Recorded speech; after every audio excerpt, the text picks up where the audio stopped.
Hello, hello, hello, hello. Welcome to another episode of Air It Out, brought to you by your gracious host, Vania Haptaku. And this is actually a special episode, part of a series that we're going to be doing. This is our month where we're covering the Cage Awards. We're covering some really great, just independent artists, things of that nature. I'm thoroughly excited for who I got right now. But before we get to that point and introduce this man of many talents, I want to start talking about Johan and start talking about Cage Awards just in general. My boy, you got the floor. Do what you got to do. Well, thank you, Bonnie. Thank you to Haptaku, our official promotional partner for the Cage Awards, man. I honestly couldn't just be happier that we're doing this. And I thank you so much, Bonnie. And I thank you, Stefan, for just coming on. So I'm Johan, aka the Timeline Terrorist, aka Mr. Anime Improv, and aka like the Idea Think Tank. So I kind of have this thing where when I thought about the Cage Awards, the only thing I could think of is all the Black creators. Let me rewind.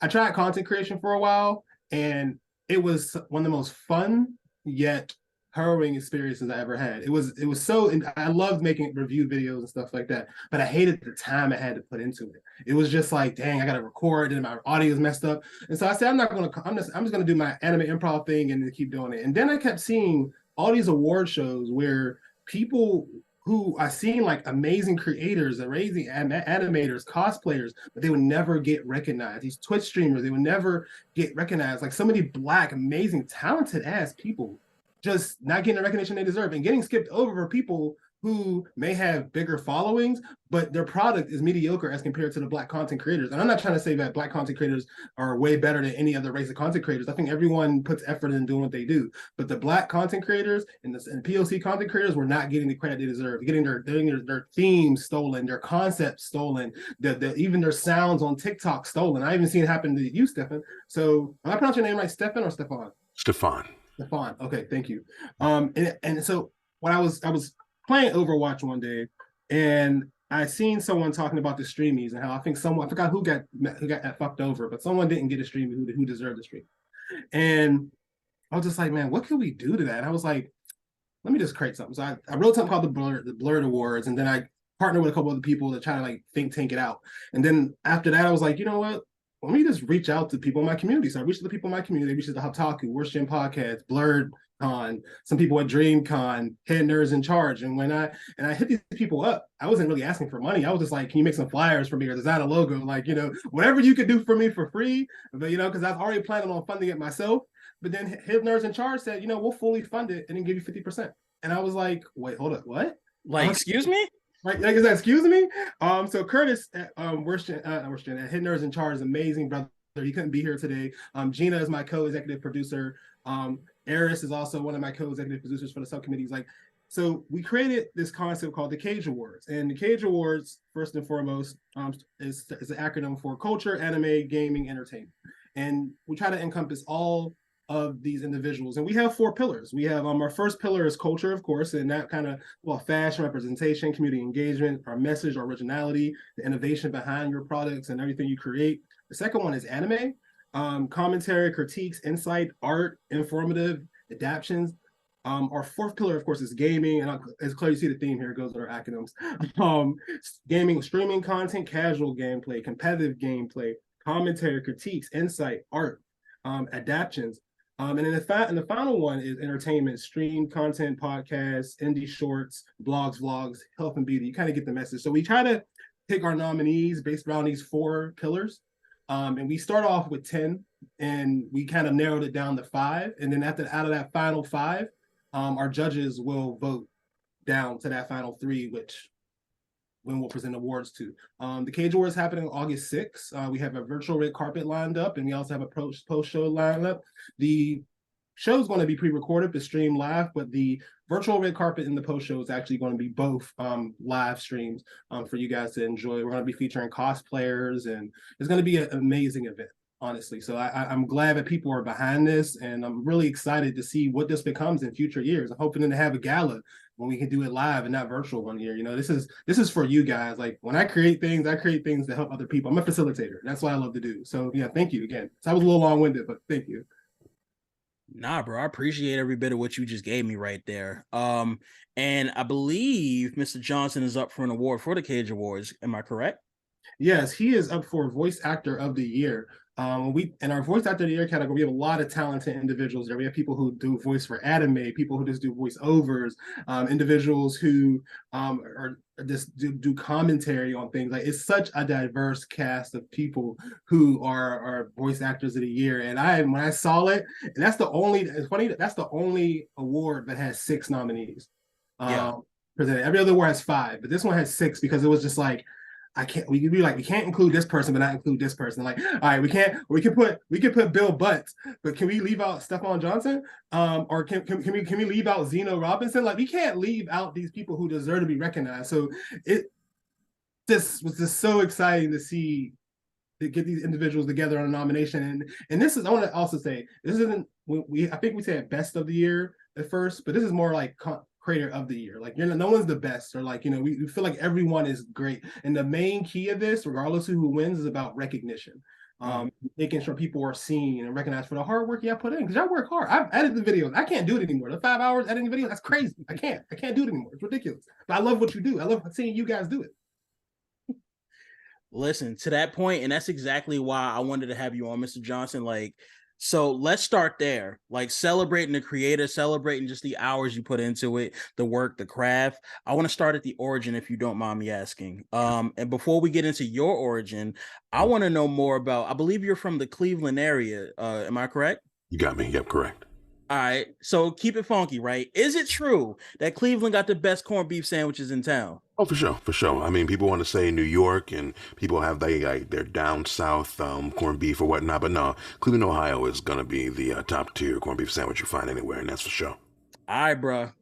I done had Cat's Deli for the first time maybe like a couple months ago, and it's Good. kind of, but like I heard Cleveland got some shit. I got some people out there who just tell me like first of all, the scene just all around the way people kind of really stand for each other is really grit and grind. It's a beautiful thing. Yeah, yeah. I mean, like Cleveland is kind of like a diehard city. We get a lot of flack, always have. Whether you take it back to like back in the day when literally our river caught on fire, we were caught the mistake by the it was such a polluted river. Our our river actually caught on fire, and people called us the mistake by the lake. And then you think about our sports teams, the Browns, you know what I mean, and even the Cavs until they pulled it off a few years back, So we got a lot of flack, and even just Ohio in general. So I take a lot of pride in being able to show people that hey, there's a lot going on for Cleveland, Ohio. You know what I mean? Can I say something real quick? Yep. I do you know where I'm from, Stefan? I'm not sure. No. I am from Pittsburgh, PA. I see. Okay. Yeah. Okay. So, Okay. I heard you say all things about Yeah. Cleveland and Browns, and I'm just like, I mean, Harrisburg can't be Steeler country. We don't need to go there. We don't need to go there. Not today. Continue. Listen, y'all niggas talking about I'm from Cleveland, I'm from Pittsburgh, bro. I'm from New Jersey. So you want to talk about states getting shat on? Bro, I get it, bro. I don't want to hear none of that. I feel you. You right there. You in the trenches too. You in the trenches. Bro, from the ground up. Yeah. My thing is, it's beautiful though in places like say Cleveland, just Ohio in general have where was it? It was the Ohio Media School, I believe you went to, if I'm not mistaken, right? Yes, sir. Yes, sir. Can you talk to us about that and just about like the Global Voice Acting Academy? Yeah, so I graduated in 2009 from Ohio. It was the Ohio Broadcasting School back then, but they changed it to Ohio Media School. And coming out of high school in 2008, I had no idea what I wanted to do in life, but I always had this voice. I was even at the point of doing the morning announcements. And my guidance counselor, knowing that I was a pretty decently smart kid, but knew I had no real direction, introduced me into the concept of potentially getting into radio, and then gave me a pamphlet for the Ohio Media School. Went there, graduated, didn't even really take it seriously at first, but then a couple of years later, I started to look into more of the voiceover thing because I realized I didn't want to do radio, but then I discovered what voice acting was. And then I got some coaching, and then that's where the Global Voice Acting Academy came in. I trained with a few of their coaches in promo and commercial, kind of helped me get my chops up, and then cut a demo with them, and then here we are now. Bro, just from hearing you speak, first and foremost, one, I could tell you were made for this shit, bred for this, if you will. Second of all, my thing is just looking at your setup and the gear that you have. I want to know more about like your first setup when you first really started getting into voiceover work.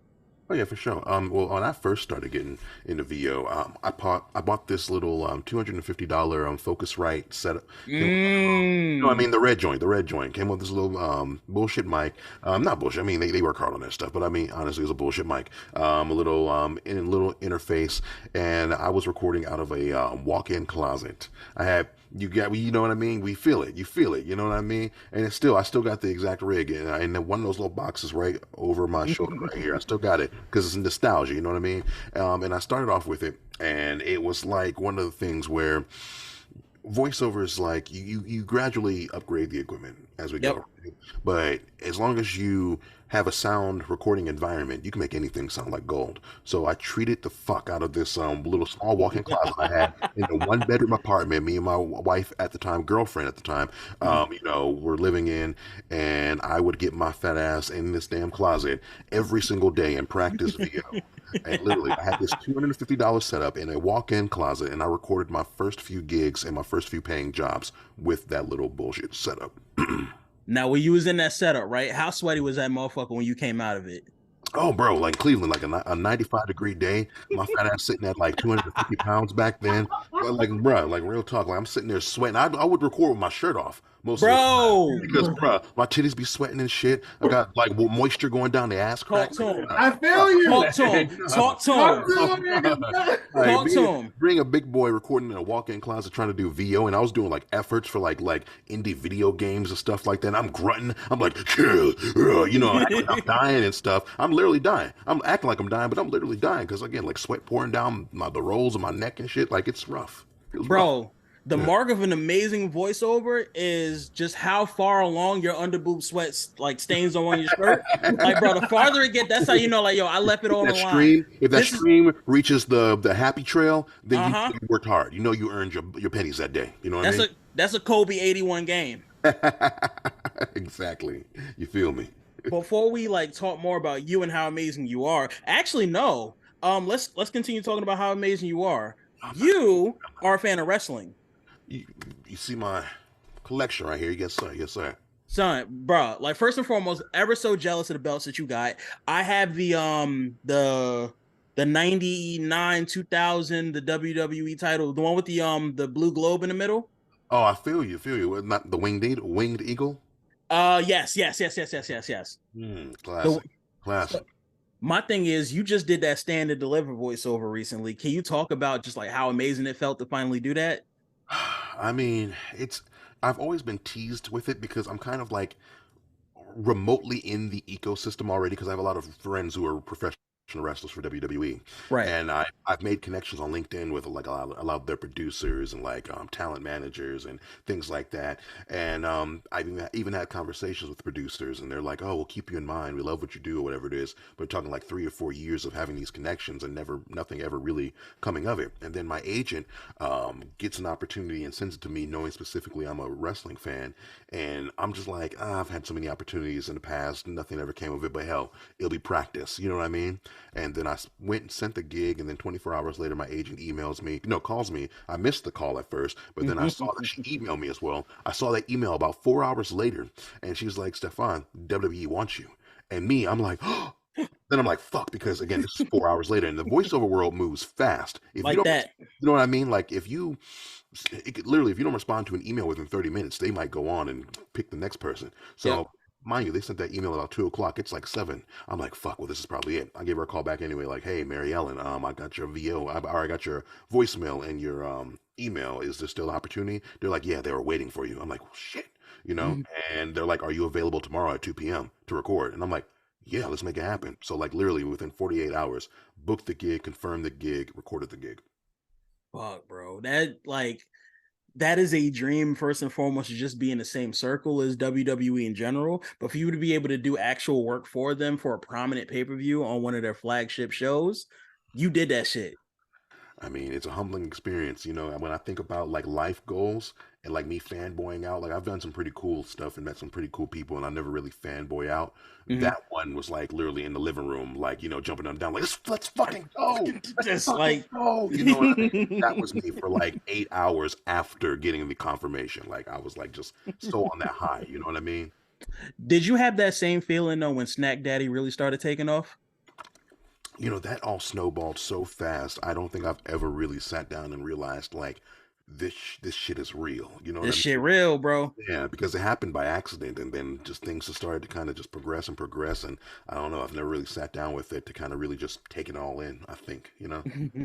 My thing is like, so of the Snack Daddy videos that you've done, which by the way, I even took a look at some of the merch that you saw. When this is all done, said and done, I do want to actually go purchase one of them shirts. Support. Oh, Um, I appreciate you. what is your what you define to be your favorite Snack Daddy video that you've done? Because I've seen you do shit for like the McRib. Shout Yeah. out to you for doing the McGangbang because a lot of people don't know about it, but that shit is a smoker. People aren't hip. People aren't hip. My favorite, it might be honestly my first video that really take off. I did a video called rating your favorite breakfast sandwiches. And Mm-hmm. that I remember one, that. you know what I mean? And it's one of those ones where I was like, let's actually, no, the first one to take off was rating your favorite French fries. My mistake. But the breakfast sandwich one was the second one. And Right. just a video I thought was going to make my friends laugh and, just a jokey joke, you know? And before I know it, go to sleep, wake up, and it had like 300,000 views. I'm like, oh, shit. And then it started to get picked up by like outlets like the Today Show did an Yep. article based off my video, and like Tasty, BuzzFeed, Yahoo News, all on that video. And I'm like, oh, maybe we got something here. So then made the follow-up video for the breakfast sandwiches, and that went buku viral. That was my big like literally 24 hours, like 1.1.5 million like views, and that Yeah. was a big one. And I'm like, okay, so we do have something. Follow-up game got to be strong. You know what I Got to mean? be on top of it for Yeah. somebody who's like trying to, I don't want to say catch that type of wave, but for somebody who's like really starting out, especially in YouTube, 'cause I know you're prominent there as well, trying to ride that kind of an algorithm. What are some tips you would give for somebody on that nature? I mean, honestly, you got to have just strong hooks. You got to be able to grab your audience's attention within the first 3 seconds of the video. I think that is what the statistic says. And after that, you just got to be able to deliver consistently. All of these algorithms want to see that you're going to be a consistent uploader. They want to see that even if that consistency is just once a week, there has to be some level of consistency. It doesn't have to be every day. The Right. algorithm just wants to know that if they send people your way, you'll be able to keep them on the app because you'll be able to continue to deliver content. That's real shit. Yeah. Like even on us on our side, we've been trying to build more into the YouTube field. So like knowing that consistency, again, a lot of people look at it, no pun intended, as fast food, thinking like, all right, well, I'm gonna catch a vibe real quick, and then I'm gonna be able to build upon that. Boom, now I'm making money, and I got these placement deals. It's like, nah, a lot of the videos, a lot of just the like for you, I know this is something that's been in the making for a while. Yeah, I mean, like I've always kind of made like videos here and there. Again, just all in the spirit of keep making my friends laugh. And then I even before I kind of like lean towards the food review thing because I'm a big fan of like guys like Dame Drops on YouTube who does Mm-hmm. like even the report of the week or Joey's super cool food tour, things like that, you know. So me being the big guy I am, of course I love to eat, you know what I mean. So I'm like it's kind of a natural like progression match made in heaven, and it just ended up being the thing that kind of took off for me. I feel that. Now, in regards to food, the one last question I do want to ask is most unpopular food opinion that you have off the top of your head. And I'll preface this by saying, me personally, Yeah. with every fiber of my spirit, I say fuck chocolate. I Ooh, hate ooh, chocolate. I despise That shit is chocolate. word, gross. That word, shit both is of y'all. gross. It's gunky. It's Wow. too rich. That Now shit is candy. ass, Wow. bro. Y'all That shit is fucking wow. Y'all fucking wow. Now Oh candy. shit. Oh All man, right. I'll go in on some Yeah. candy. You Okay. don't I like feel candy you. either? I mean Uh, candy cool, but chocolate. Chocolate. Damn. Like not a chocolate You, cereal, not a fucking brownie, nothing. that shit, bro. Chocolate ice cream might be the worst food item I've ever had in my life. On God. Now chocolate ice cream is like lower tier as far as like ice cream goes. I feel you, but like damn, not a cocoa puff, not a Ass, damn chocolate I chip hate cookie Cocoa or Pebbles. nothing. ass, Cocoa Damn. Pebbles are the worst invention ever created. ass, Damn. ass. Woo, y'all. I will Y'all. give exceptions to sometimes every Yeah. once in a while those Yeah. fudge and peanut brownies, peanut butter brownies, I will give an Okay. exception, but I only can do like this much of it, like literally that much. Like it's, and I give the rest to my shorty. Like it's.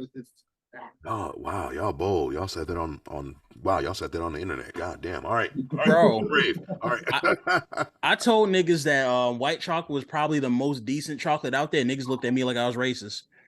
You are. You might Well, be. anti-black, bro. But I feel you. I agree. In all You're just honesty, anti-black. holy shit. Light skinned niggas. Oh, bro, Like, I don't bro know. just came out as Uncle Ruckus. Bro's a whole that's like bitch. Wow. All right, it's on the internet for now. It's forever now. All right, shit. All right. Yo, But you have the floor. I mean, people get butthurt when I tell them that I pour my milk first, right? But in all honesty, look at y'all faces twisting up. I get it. I get it. It's all I get it. But it's like it's just science. It's good science. If you pour your milk first, let your cereal lay on top of it, your cereal's going to stay crunchier for longer. You're not saturating every little bit of cereal at the same time. You're able to enjoy and control the pace of your munching. You know what I mean? Just good science. facts. Bill Nye would give me a high five off that shit. You know what I mean? Sociopathic, but facts. I mean, yeah, it's like theoretically it makes sense scientifically, bro. All of the facts check out, but something about just like trying to pour the shit in there and figure out, all right, do I got the right ratio? Like, It's not that tough. It's not that Does the tough. bowl ever overfill because it's like the buoyancy of the cereal? Because yeah, you're not pouring the cereal all the way up to like you're not pouring the milk all the way up to like the brim of the bowl. You pour like maybe like 2/3 of the way, and then you have Splash, plenty of room to do what you milk. got to do. Uh-huh. It's splashing. Y'all worried about the wrong things. Y'all worried about just hey, enjoy your food. You know what I mean? so long as you're not eating honey smacks, you good in my book, bro. I'm gonna leave it at Oh that. no, the smacks are terrible. The smacks are like with the styrofoam, like fucking ass and styrofoam, like eating like clippings. No, I'm good. I'm cool. I wanna walk back to like your actual work because I believe also you did this was one piece you did Pretty Metal, and I wanted to research more about it before this, but I wanted to actually speak to you and learn more on my own accord. Could you walk because that won an award, right? Yeah. Actually, I worked with this director who's actually a good friend of mine, Mikhail Tot. He is a local, used to be local. He just moved to Atlanta about a year ago. But he was Nice. a local director who had a lot of short films that did very, very well. And I got the opportunity to work with him maybe about 4 or 5 years ago on another film of his, and we just always kept in touch. So whenever he just needed someone that either needed to be like an intimidating guy or like a funny guy, someone who could crack a joke, you know what I mean, he would call me up for these films. And Pretty Metal was one where he needed like a security guard that could also be funny, who could also be kind of intimidating. And we worked on it, worked on the lines, and it turned out to be pretty, just fruitful for everyone involved. And then he submits it to like film festivals, like across the nation. I think even some international, and Mhm. he always gets the dub. You know what I mean? And that movie was one of the ones that got the dub, and I'm like, happy to be a part of it. Nice, I love that. Like, so past him, do you keep in touch with any other cast members? Oh yeah, for sure. Like, cause everyone else is still Cleveland, Ohio. So Nice. yeah, like, and I've been since then a part of short films and commercials where you walk on these sets and you see, oh hey, it's you again. You know what I mean? Just it's a very tight film community here in Cleveland, so you have to work with the same people over and over again because there's only Yeah. a few of us that are actually out here working. You know what I mean? Bro, like again, I have folks out there who have either come from that, they might have even relocated to say Atlanta or just in general, but like the circle of people who work, they fucking worked, and Yeah. that talent is unmatched. Oh, for sure, for sure. You know what I mean? It just kind of breeds. You get in that ecosystem, and then you just you're booking, and then you see your friends booking, and your friends booking motivates you to book more, and then you booking motivates them to book more. You know what I mean? If you just have that solid circle, everyone's gonna eat. You know what I mean? Now that does lead to my other point. You spoke about just that award and how that felt great. What is one of your most profound achievements that a lot of people don't really know about or like might not mean that much to a lot of folks? Like something that means like really sits at home with you personally, but somebody else might not look at it like the same level as you would. No, I got you. I mean, me, it's like I don't know. I'm more of a sentimental guy. Like for me to be as big of a guy as I am, like me, I'm a softie. So like, it's not really so much the material awards. It's like when I get the DM and like it's a little kid who says like, "Hey man, you helped me get through my day. I'm having a rough time in school, having a rough time at home, and your videos are the one thing that's keeping me sane." Or I've gotten messages like a woman who lost her husband, grief stricken, and they say they come to my page every day just to kind of get them out of that slump. You know, what I mean, Yep. Those are the bigger awards, in my opinion. Those are the ones that make me want to get up and say, "Let's do this again." You know what I mean? Yeah, like the award of just knowing that you changed somebody's life almost in a sense. I don't want to say you changed somebody's life, but in that moment, you were able to touch somebody to the point where either they were able to keep going Yeah, or they were able to just look at life from a different perspective. for sure, for sure. And it's again just I don't know. The human aspect of it is more important than the material aspect of it for me. I feel that. That does lead to my next point on my side. So like we talk about that achievement, but what is one, let's say an anime, a video game, or even just like a voiceover placement that you wish you could have did from years ago that you saw coming up as a child? Like let's say, I don't know, any anime, any video game, anything. Oh, I mean, like me, I'm a Pokemon guy. You know what I mean? So I wish I could have gotten Mm, into the original series of Pokemon, especially with the original series wrapping up like a couple months ago.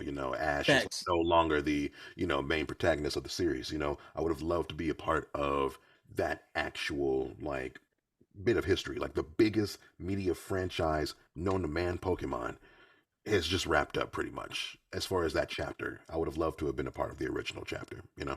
I feel you. So like to the point of Pokemon, though, you got to start in six. Oh shit. If we're gonna take it back to Gen 1, no, let's make it all encompassing. I Yeah, I'm probably gonna would say say, any gen. yeah, okay. So I'd probably start off with Greninja, Nice. Umbreon, yeah, Greninja, Umbreon, Venusaur, then maybe Rhyperior, Melodic, no legendaries. Damn, I'm gonna wrap it up. Need a speedster. Um, yeah, I'm gonna say Jolteon just because I can't think of anyone else fast. Jolteon. Bro, like first of all, like Milotic, one of my favorite, just all around design Pokemon. Oh, The beautiful. Yeah, Gen 3 they introduced it. It was a bitch to just find, first of all, yeah. because you had to find Feebas and it was a whole thing in Oh, itself. the little blocks and all that shit. Yeah, yeah. So, Yeah, I was like, what the fuck is this, bro? I'm 12. Like, yeah, what do you want me to do? I never found Feebas in the Ruby and Sapphire. I never. No, I just always traded. Had a buddy who was able to get that shit. I'm like, yo, just give me one. You know what I mean? You're a better man than me because I was like, Game Shark, Game Shark. I feel it. I feel it. I feel it. That's a solid six, though, I will say. Like, and as far as the Pokemon aspirations, although you weren't able to be in that original cast, I mean, it's beautiful to know that the Pokemon's still gonna be going for the sands of time. So, Yeah. like, hopefully one day you get that knock on the like, hey, bro, like, got this voiceover, need you to do Pokemon Stadium 4. What you Oh want man, to I would do? love to. Oh, I'd damn near do it for free. Like literally, just that nostalgia factor. I'm like, don't fucking pay me. Just like let's just work it out. You know what I mean? um, that does lead to, I believe, what is to be one of my final questions. Ultimate plans. So, like, you're a man who has done a lot. Mhm. You're a man who also I can see wants more. Yeah. Like, what ultimately do you feel like would be a magnum opus for you as far as just like I did this shit, mic drop, not even I'm out of the game done, but just like everything else that comes from this doesn't really matter. I did this right here. I'm Yeah. set in stone. Oh, I mean, like, not to be cliche, but the cliche with most of us voice actors, we want to do movie trailers. You know what I mean? Mm, And I've done a few indie movie trailers here and there, and I'm already in like the TV promo world. mm. But I have not touched a feature film yet, aside from the one time where I acted in one. But as far as like lending my voice to a feature film, I have yet to reach that peak. So once I have crossed that threshold, then I'd probably say I'm that nigga. You know what I mean? That's what I would probably have to proclaim that to the world. You know what I mean? I feel that. So on your side, like, has there been an aspiration maybe of like, hey, from the ground up, I'm constructing this movie role. I'm gonna do this voice aspect. Like, I don't want to say you do everything, but maybe you oversee everything so that this is your brainchild, or is it just okay, the voiceover piece, I want to do this, boom, I did this, done. Yeah, as far as like the voiceover side of things, I'm more so strictly behind the booth. I don't Mhm. know if I'm actually like a produce a movie, produce a TV show kind of a guy and then lend my voice to it. If anything, if I produced something, I would want to feed someone else and I'd probably bring in someone else to do the voice just because, I want to make sure people eat. You know what I mean? That's Um, real. yeah, so that's probably where I stand on that. Okay. I have one more question for you, and then we get to our last section. The one question I have for you is so let's say I'm an up and coming voiceover. I want to be able to get into that field. There's a lot of people, I'll be honest with you, in our influencer hub who want to, and they either don't know where to start, they don't know how to go about it, they don't even know like what's a demo reel and things of that nature. And I've seen you're well versed in all of this stuff. Mhm. So, um, what would be, I guess, two major pieces of advice you would give to someone who's stepping into this realm? One, realize that it's not easy. A lot of people look at voiceover, and you'll even see like little videos on YouTube and TikTok, like, "Hey, do you want an easy form of passive income? Get into voice acting. You can read a 30-minute paragraph and get paid $1,500." You know what I mean? And they kind of very much oversimplify things. Realize that the industry is not easy to get into, and it's not going to be easy to one, build the studio, to build the credentials, build the clientele, and keep the clientele, and continue to work at it. It's not going to be easy. Secondly, you want to find a coach. You want to find someone who has the reputable experience, the training, the experience, who can help you produce a demo, and follow their guides from there. Because it's like any other job. If you're not trained to do it properly, you may have an innate talent to kind of do some things well. Like people can do voices. You know what I mean? You could Yep. do you can do a nice Mickey Mouse voice. That's fine, but guess what? There's already someone out here doing Mickey Mouse. You need to learn how to do something different. You need to actually learn how to voice act, and that's where a Hmm. coach will come in. So I would say point one, get real about the industry, and point two, find a coach. Bro, like, and a lot of people don't even think about the fact of like training your voice, cultivating that just in general. I created my own original character and I started doing voiceover work for myself. Not even it being like, hey, I want to be a voiceover artist, like going forward down the stretch, just from my own personal content. How hard it is to just do that and the amount of takes you need to do just to fully like nail that one piece that I'm like, okay, I feel comfortable with this. You send it out and then it might not even be that great to other people. People don't realize how much time goes into this. People don't realize how much effort goes into this. Like there's a lot of sacrifice even as well that you got to put into voiceover work. So when I see somebody who's like really dedicated to their craft and really shaking and moving and making shit like work on their side, it's a really impressive feat. Yeah, I mean, it just takes a lot. Like me, full transparency, I've been pursuing the voiceover thing for about 12 years.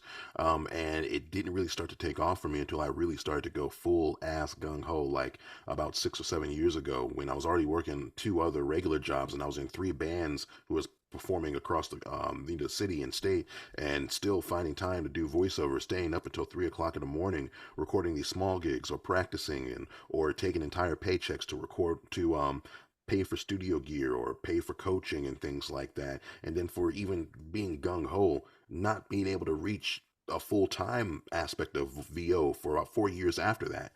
And that's so I spent 4 years barely scraping by doing voiceover and literally pulling like all nighters just to try to get the little pennies that I was making from it done. You know what I mean?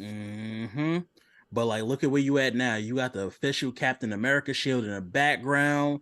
That placement with WWE, all that paying off just shows that like the amount of effort you put into everything. I mean, it may seem like a lot, but down the stretch, you might just be on the brink of just reaching that breaking point, which is good for you. That's true. That's true. As long as you just literally, the voiceover industry is such that there's room for everybody. You Hmm. don't have to have that big booming voice. Actually, my voice is on its way out because people are more so hiring that conversational, the everyday guy or everyday girl or everyday them. You know what I mean? It's one of those things where as long as you just have the dedication and you have the determination just to keep going, there's a market out here for every voice. That's a But fact. but the only thing there's not a market for is just like some bitch made work ethic, because you just Mm, have to be about that Talk to work. him. You know what I Talk. mean? You can't half-ass it.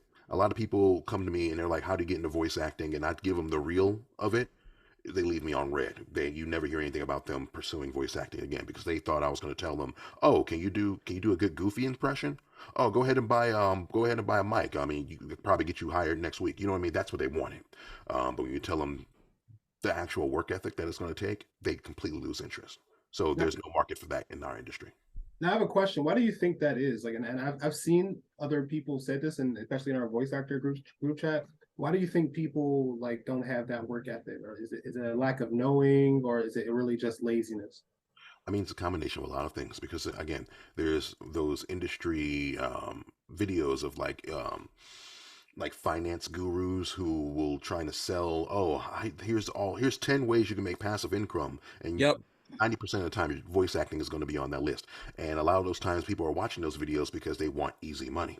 Yep. So It's they crazy. So their expectations are already set high as far as the ease of getting in the industry, and then they're set to fail. But then also you hear these wonder stories, these 1% instances where someone who just happens to be able to do a good voice may get hired by Disney, may get hired by Nickelodeon, or they grow up.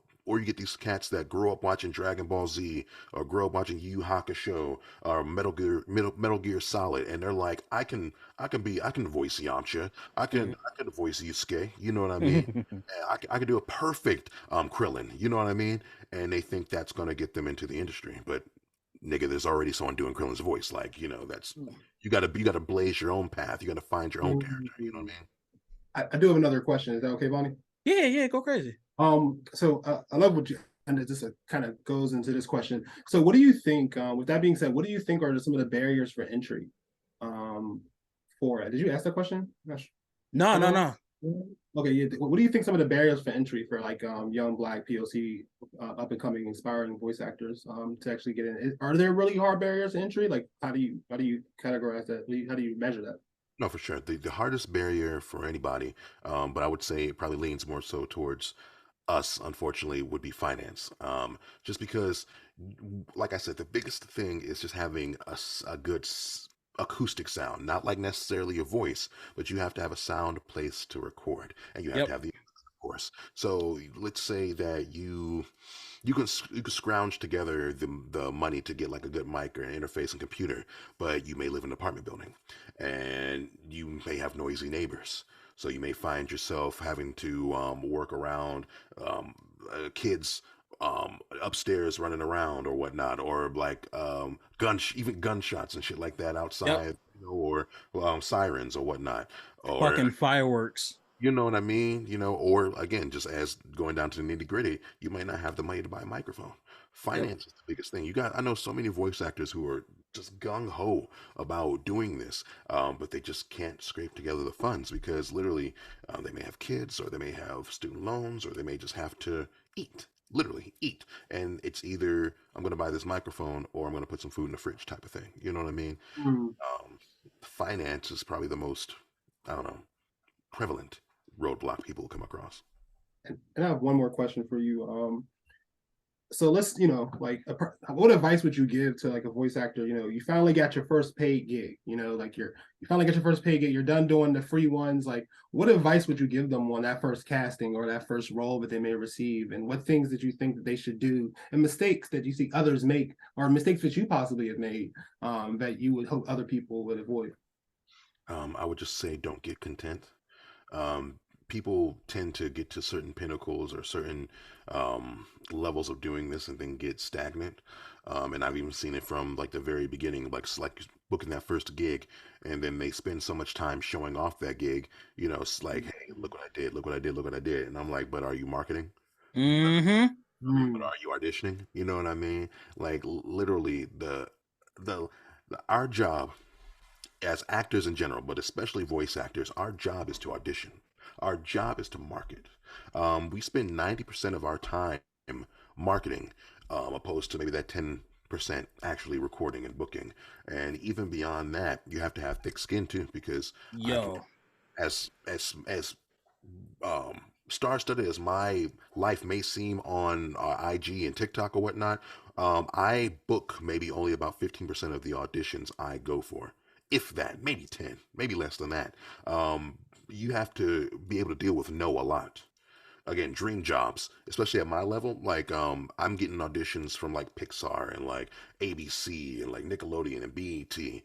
I'm not booking all those. You know what I mean? So you are literally getting no's from stations and industries that you grew up watching and Mm. idolizing. Not everybody can take a no from Nickelodeon. Not everybody has the heart to hear that Disney don't want you. You know what I mean? Mm-hmm. You gotta have thick skin. You gotta be real with it. And a lot of people make the mistake of taking that personally, and letting that Mm. knock them out the industry altogether. How do you suggest individuals like bounce back from that rejection? Should they keep auditioning for Nickelodeon over and over again? Like today, what do you suggest? No, absolutely. Again, that thick skin is just basically kind of being stubborn too, because if they don't want you today, that doesn't mean they didn't want you tomorrow. I've auditioned for about 3 or 4 WWE things, and I just not booked one, of course.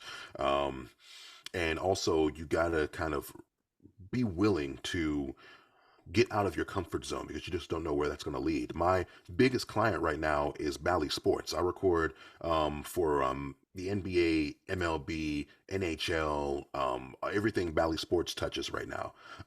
And I auditioned for that job on a whim because the opportunity came my way. I'm not a sports guy. I don't watch any of this shit. And I'm like, okay, whatever. It's practice. You know what I mean? The audition came through like 3 or 4 years ago. I'm like, I'm not gonna book it. I don't know what the fuck. I don't know what the fuck a football is. You know what I mean? So, but it was like almost a similar thing to the WWE thing. 24 hours later, I got the call. Oh, they want a call back for you. I'm like, oh, it's a formality. They just want to know the black voice or something. Okay.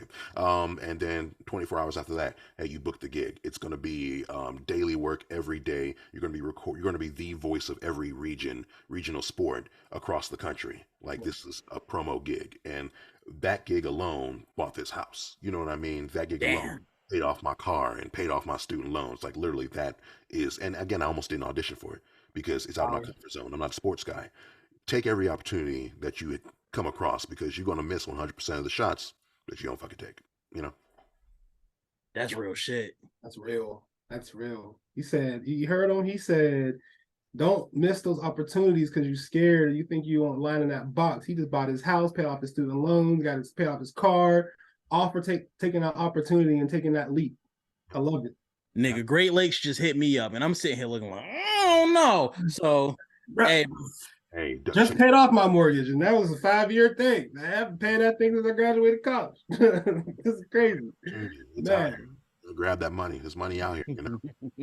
That's amazing. Hey, so like the last piece I just wanted to say, and it's not even a question, it's just directed to you personally. I like to do this always at the end of each Air It Out episode, a little quick segment giving you your flowers.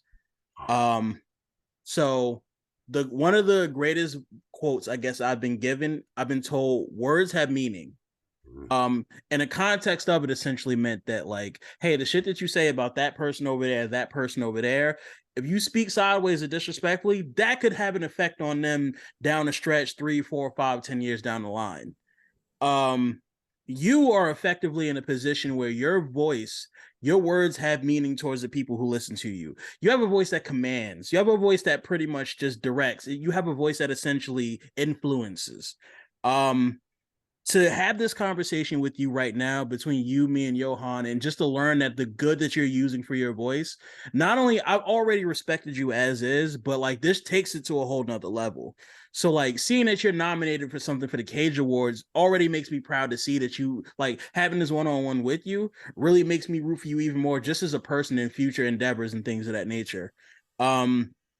You even granting the time to just sit and have this conversation with us, because I know you're a busy man and I know you got a lot of shit going on, bro. That Bally money, that shit different, but like you still had to talk with us. You still sat here, you listened to us talk shit about chocolate. We shot the shit for this whole time. That has meaning. You gave us your word. You used your words in this instance. It had that effect, and now like just coming from this shit make me want to run through a fucking wall. Like right now I'm like, yo, I need to get my shit going, bro. I got work I need to do on my own accord, and that doesn't come without you just bestowing the time, granting, talking through this with us, and again just like letting your words have meaning on a positive manner for us going forward. So I wanted to make sure I thanked you for that. I wanted to make sure I thanked you for your time, and I wanted to make sure I thanked you for even just creating content in general, because that type of stuff, bro, like the people are watching you and they're rooting for you, and that's dictating the future. So please keep it up. No, I appreciate you guys. Again, like with everything I do is just to kind of like, either bring a laugh to someone or to educate or to, just kind of help someone out. And when I'm invited on shows like this and when I'm nominated for awards or whatnot, it just kind of gives me a sense that, my platform is being used for the right thing. You know what I mean? Because like this award show is not like superficial where you go for the vanity of things. It's actually it actually shows the significance of what you mean to the community. You know what I mean? So like these types of awards or nominations, it means more. It means more just because I know that my voice is helping someone out there. So I appreciate your words and I appreciate the nomination, Of course, man. Like well, look, honestly, this thing couldn't be done without all of you guys, and Hotaku included, man. I'm like, like, I see what all of you do. I see what Head Nerds in Charge do. I see what Earth Gym Podku. I see what you do. I see what Hotaku does, and I'm just like, these niggas need recognized, man. These niggas need to be shown for what they do. And any way I can help facilitate that, I'm always going to be happy to, here, now, and in the future. Like, that's, so thank you. Again, like Bonnie said, a mouthful, man. Just keep doing what you're doing. Keep showing out. Keep inspiring people, man. Like, even Bonnie, when we saw your nomination, he was like, I want to talk to Stefan. Like, yeah. Like that was 100%. Like, we gotta get him in an interview, and that speaks volumes because he's like, I'll talk to all the other guys. I think everyone's great, but I really want to speak to this guy because he's just amazing. So like, you have the impact, man. And just continue it, man. Recursively, just continue. That means a lot, and I'll keep doing what I do. Of course. Hey, I thank the both of y'all for popping up on this. I thank y'all for listening, for y'all watching it right now. The most important thing I want to leave y'all with, make sure you continue to always keep your head in the clouds.